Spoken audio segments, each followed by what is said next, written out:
Well, good evening. Welcome to Bedtime Stories with me, Pastor Michelle. Today is Monday, November 9th, and our man of the hour is Robert, or is this right? Yeah, Robert Whirlwind Johnson. He was the first black doctor given practice rights at Lynchburg General Hospital.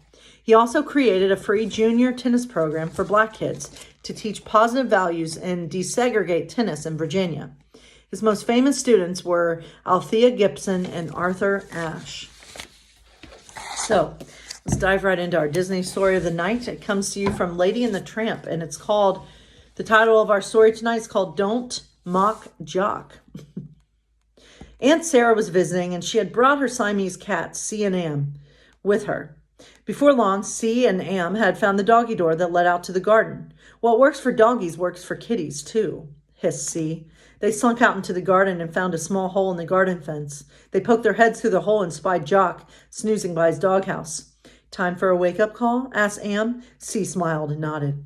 They squirmed through the hole and stole silently across the yard until they were sitting on either side of the sleeping Jock. Then at the same moment, they let loose a shrill, ear-splitting yell. Jock woke with a start. By the time he identified the culprits, C and Am were halfway across the lawn, heading for the fence. Jock tore after them, but the cat squirmed through the small hole and out of Jock's reach. The opening was too small for Jock. He had to be content with sticking his head through and barking at the cats as they strolled casually up the back steps of Lady's house and through the doggy door. Then they collapsed in a laughing fit on the kitchen floor. Dogs are so dim-witted, C cackled. They waited a while, then crept out through the doggy door again, itching to try their trick a second time. Peeking through the hole in the fence, Am and C spied Jock sleeping in front of the doghouse again.